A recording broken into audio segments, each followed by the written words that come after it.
We're really starting to get some romance development with Kawaii. These past couple episodes, we've seen a really gradual growth with the romance. And in this episode, the little lolly S-girl is fucking back. Oh my god, yes. So she's back, and she causes a little bit of problems in the second half of this episode, and literally says the question we've all wanted to be said to Kawaii for a very long time. Do you like Usa? Do you want to go out with him? Do you want to go on a date with him? That is what she said, and I know all of us that was watching this series and that's in it for the romance, I was like, fuck yes, hell yes, because the question was said, and now Kawaii can no longer escape it since the words were finally said.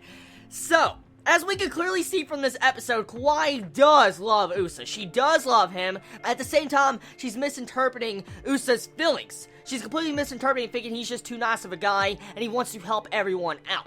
That's exactly what Kawaii's taken it as, but she does love him, and we all know how Usa feels. I mean, he's just said, oh my god, I love her, last episode. We've seen it. We know how much he cares for her. And so, now we have both of these characters that truly care for each other. They do love each other, which is good. We do know they love each other. But right there, besides that factor, I wonder if we'll actually eventually get to see a kissing scene between these two characters, or a freaking date that's not interrupted. For one thing, though, this episode was just downright fucking hilarious. Both sides of this episode were really good, but the best parts of this episode, I think, was the second half, especially with the freaking mud balls, and seeing the lolly S-girl back just doing that with Shiro. Oh my god, that's just great. That is great. You know, one thing that never gets old in this series is the S's and M's. That's something I love so much, because it's a type of comedy that is not done a lot in anime. When it is done, it's just used so differently from each different time. Like Shiro, oh my god, the way he just plays off being an M is fucking hilarious. Like, he almost had a stroke this episode. He's like, oh, I'm at the borderline of a stroke, man. I'm at the borderline of a stroke. My god, who would do that? Who would fucking do that if you're an M? Yeah. Okay, so besides that, okay? We get to see Hayashi back this episode, and she actually makes up with Usa this episode, and we can clearly see she's sorry, she apologizes, and we get to see a cute little scene with her makeup pouring down her freaking face. I was like, oh my god, that's adorable.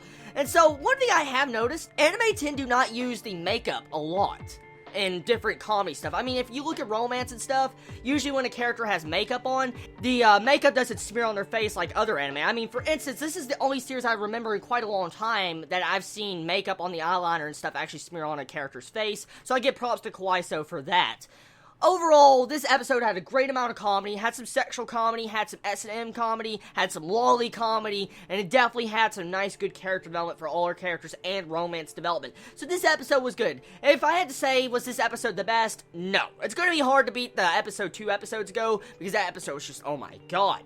But this episode was still good in its own downright, and I would recommend go watch this. If you have yet to go watch this episode of Kawaisou, go freaking watch it, because you'll definitely laugh your ass off, enjoy the romance, and overall the comedy. So tell me your thoughts on this episode of Kawaisou, everybody. Did you enjoy it? Did you hate it? What's your favorite moments about it? And what do you feel about the romance development at the end of this episode? I love you all so much. Please be safe. Chibi out.